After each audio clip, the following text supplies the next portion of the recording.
Making a long story short here, my teen niece, Emma, called me sobbing, begging to come live with me. She said her house was a prison and her parents wouldn't let her be happy anymore. We talked for a while, and what she told me was confirmed by my sister when I talked to her. Emma has always had lopsided grades, with A's in English and history, but C's and D's in math and science. This time last year, she was diagnosed with ADHD, which I knew because I was diagnosed a few years ago, and my sister called me to ask my opinion on how well non-medication treatments worked. Her husband was adamantly opposed to letting Emma take what her doctor prescribed for fear of her becoming dependent. Medication and intuitive living has always worked best for me, but when I was pregnant with my kids and couldn't take meds, I got by with a recommended ADHD diet, an exercise regime, and a good routine. It turns out my brother-in-law has taken that into hyperdrive and has gone full prison guard on Emma's life to get her grades up. She has a strict routine that only includes school/studying, exercise, and family meal times. She is not allowed any contact with friends outside of school and eats a special diet that doesn't include dairy, caffeine, or sweets of any kind. Everything distracting has been taken out of her room, including her books and beloved paintings by my late mother. Her science and math grades have come up to a B, which my brother-in-law insists means the routine is working, but still can't be eased up on yet, since she hasn't come to her full potential. The incident that triggered her phone call, she stole her brother's phone while he was sleeping because she's not allowed a phone or unsupervised computer time, was her being banned from celebrating Christmas with the family since it would be a deviation from her routine.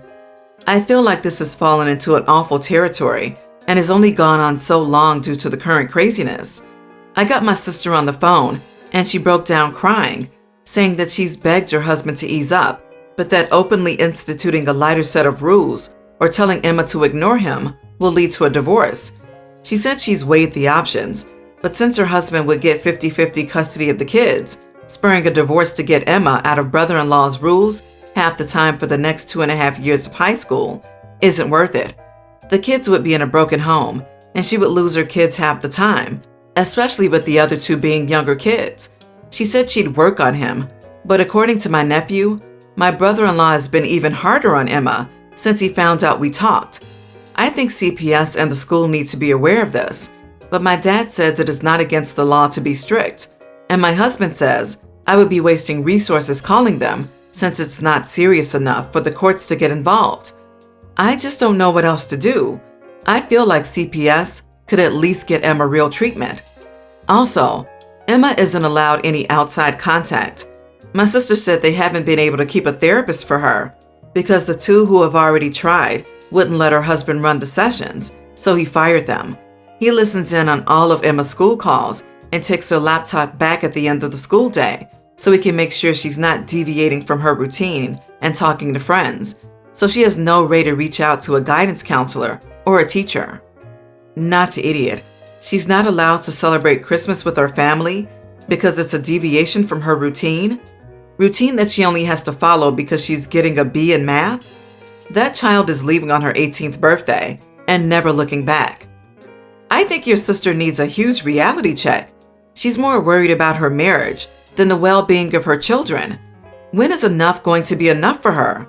If brother-in-law is willing to do this to one child, can't she see that he's fully capable of doing this to all the children? She knows her child needs therapy, but goes along with her husband's firing the therapist because they're acting in the best interests of their patient. She knows her child's doctor recommends medication, but goes along with not letting her have access to it. And seriously, ask her what she thinks will happen if she doesn't stand up for her daughter. Is her husband going to divorce her? So what? Why would you want to be married to someone willing to hurt their child? You are not the idiot, but why would her husband get 50-50 custody? Surely most judges would take the preferences of a teen into account, especially if she was very emphatic that she was miserable with her dad and his awful treatment of her was the entire reason for the divorce. I don't think you'd be an idiot for calling CPS, so not the idiot. I just doubt it would result in anything changing. Worst case, the family eliminates contact with you. I'm assuming he's the main breadwinner and all that, and I think it depends on the state if the judge would even listen to her. But because she's under 18, the courts could mandate visitation on all kids and make her go. Not to mention, if the mother doesn't stand up for the daughter now, I would guess that once she's 18, she will cut all contact with her mother. Your sister needs to stand up for her daughter now, or lose her forever in a couple of years. My younger sister is getting married next year, but she's already planned everything she wants. She just needs to arrange everything. We were having dinner with the extended family when she pulled all of the women to another room to show us what our wedding would be like. It was almost a literal copy of our cousin's wedding and going to be expensive. My cousin's wedding cost 7 figures to put things into perspective, and the only reason she could afford it was because her in-laws and husband paid for everything. My sister was excited while showing us everything, but it was obvious she hadn't considered how much it was all going to cost or how she would fund it. One of my aunts asked her multiple times how much certain things would cost, but she could only answer it for one thing, an expensive tiara that she wanted. So when she told us that she wanted her groom to fly to the venue in a helicopter, I finally decided to ask her how she planned to pay for everything. She got red in the face and said that our grandparents and parents said that they would help. They definitely can't afford this wedding, and that she would start a crowd fund for the rest. I was blunt and said I didn't think her plans were realistic, and she should probably focus on the essentials before getting excited over helicopters. My sister called me a jealous female dog and left the room. I do feel awful because my sister is refusing to speak to me now, and my aunt, her daughter had the expensive wedding, told me I should have just let her realize it wasn't realistic on her own, and that everyone thinks that they want that type of wedding until they try to make it a reality. I remember her daughter had multiple panic attacks from the pressure of planning her wedding. Am I the idiot? A 7-figure wedding? Is this in the USA? A 7-figure wedding would be insane and like reserved for the uber wealthy only. You are not the idiot for telling her to be realistic. Most people can't even afford a 6-figure wedding, let alone one 10 times more expensive than that. I was on the fence on whether you were the idiot until your sister broke out groom, helicopter, and crowd fund. Then someone had to go ahead and give her a dose of "that's expensive," and asking everyone else to pay for your expensive insanity is crass and rude. Not the idiot. And your sister is well on her way to Bridezilla territory. Me too. At first I was like, who cares? None of your business. And then helicopters got involved. Sister is delusional, but I think the aunt's advice was wise.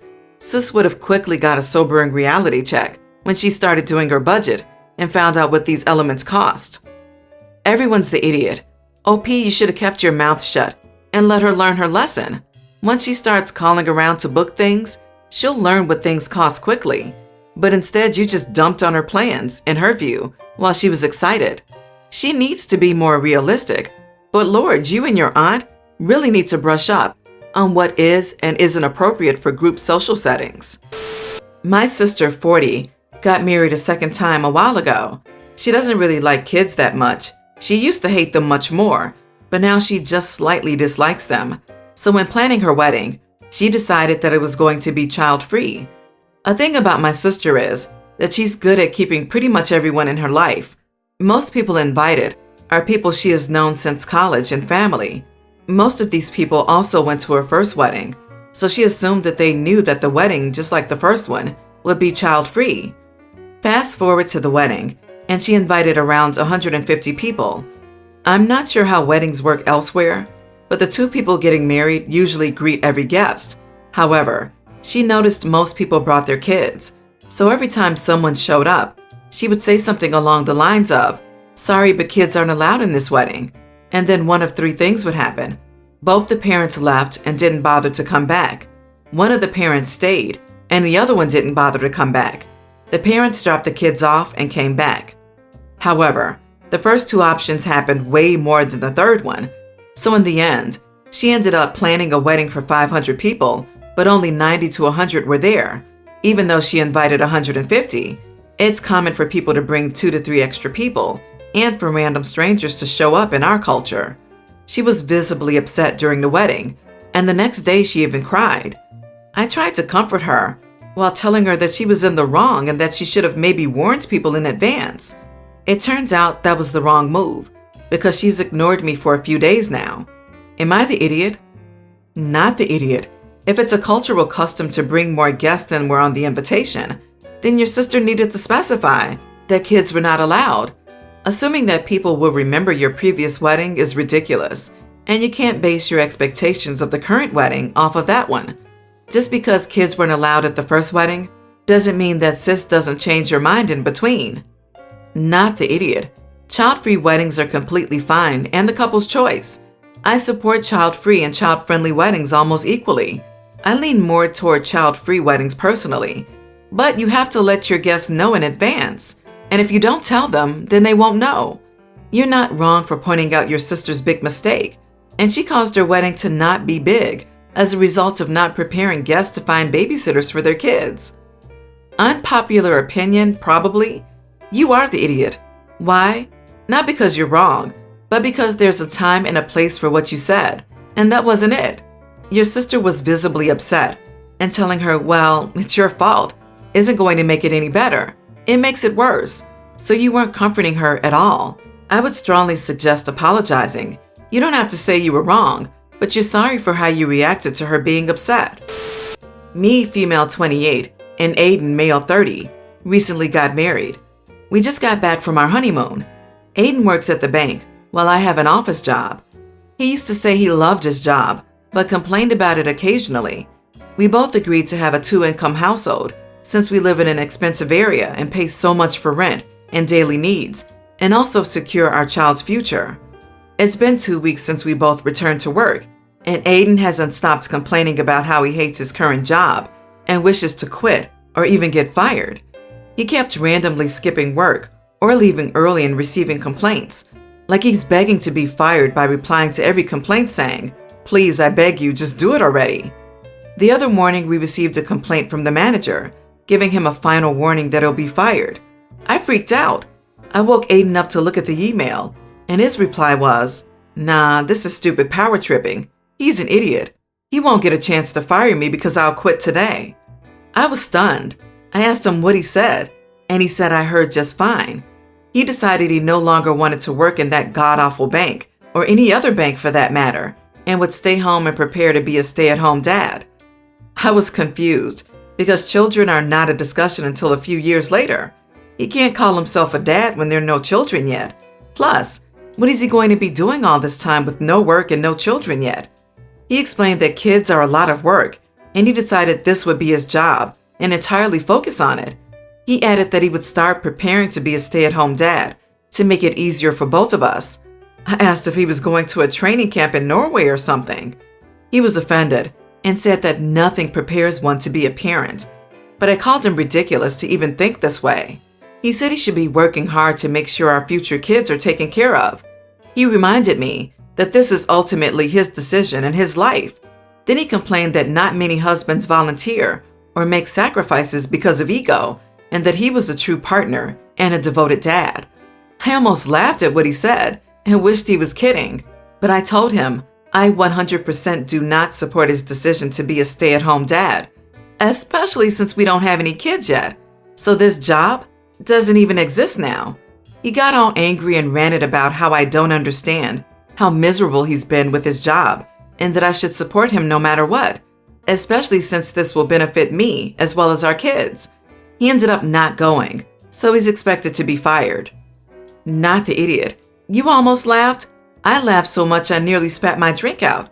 This will not benefit you or your kids if and when they exist. This is pure balls to the walls opportunism. He must think you're stupid, really stupid. I hope you are not. This is laughable. The logic mentioned isn't even a concept, let alone logic. The fact that this is just after your honeymoon is very suspicious to me, to be honest. Was he planning this insane crap all the time? I think he was. No way this just developed out of the blue. I'm sorry, OP, but I think you need to call a lawyer and talk about an annulment. He planned this from day one. This is fraud, especially if there was a discussion of a 2-income family. This exact thing happened to my best friend, and it took 7 years, but she finally dumped her husband. He wanted to be a stay-at-home dad until he didn't want the responsibility. He never ended up doing it and was unemployed the entire marriage. Not the idiot. Now that you're married, he pulled the rug out from under you. He expects you to support the family with one job? Make sure your birth control is locked down. This guy sounds manipulative. And honestly, it sounds like you'll eventually be working 2 jobs to keep up with expenses. And I bet that he won't do more household tasks than he did when he was working. Sorry about the short marriage. Background: my husband and I have a timeshare through a pretty nice hotel chain. Once a year, we get 1 week of their largest rooms at any location. These rooms usually are 2 to 3 bedrooms with a living room. Think of an apartment that's around 1,000 to 1,600 square feet. Earlier this month, my son got married to his now wife. My daughter-in-law and I have mostly gotten along up until this point. They dated for 2.5 years and lived together with their kids, both from previous relationships, for 2 of those years. My husband and I took my son, daughter-in-law, and their 2 kids on an all-expenses-paid vacation as a wedding gift. We paid for their airfare, food, and hotel room, and any activities they wanted to do. We took the kids and set them up in our timeshare and paid for my son and daughter-in-law to have another room so they could be alone at my daughter-in-law's request. As soon as my daughter-in-law saw how much bigger our timeshare was, it was 3 bedrooms, she asked if we would switch with her because it was her honeymoon, which it wasn't. We politely refused and thought that was that. However, the next day, the 6 of us were in the living room, and my daughter-in-law took me aside and told me, "We think that next year it would be great if just the 4 of us would use the timeshare so that we could bond as a family. It's so important for a blended family to bond." I looked my daughter-in-law right in her optic stems and said, "We will use this timeshare every year until the day we die. If we are ever unable to use our timeshare, our daughter, who is younger, will use it. She will inherit it when we die. If you had talked about this with my son, he would have told you all of this." To my son's credit, he did speak up and said he was aware of this agreement and she should have talked to him. My daughter-in-law spent most of the rest of the trip in a bad mood, softly complaining that the timeshare should be split evenly between my son and daughter. Am I the idiot for how I reacted? Not the idiot. Your daughter-in-law is a huge choosing beggar. You were kind enough to invite her on this nice family trip, but now she thinks she's entitled to your timeshare? She didn't even ask her partner, your son, about it, and thought she's entitled to it despite not paying for it? Seriously? If she wants her own timeshare, she can pay for her own timeshare. She is an adult and you owe her nothing. Also, it says a lot about her that she needs your timeshare to bond with her blended family. You don't need to go on vacation to bond with your loved ones. You can do that any day, anytime, anywhere. Imagine being taken on an all-expenses-paid trip where the grandparents are babysitting for you so you can have time and privacy as a couple, just to try and demand the larger room immediately? Did she seriously expect grandma, grandpa, and 2 kids to cram themselves into a single room so she could have a 3-bedroom suite?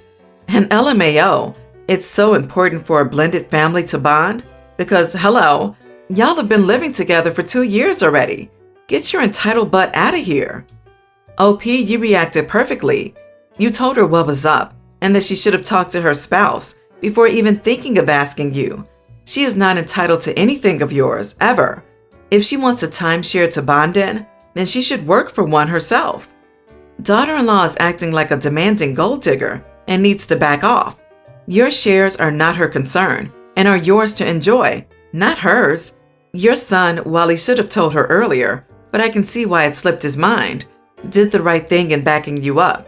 You are not the idiot, but I would be wary from now on.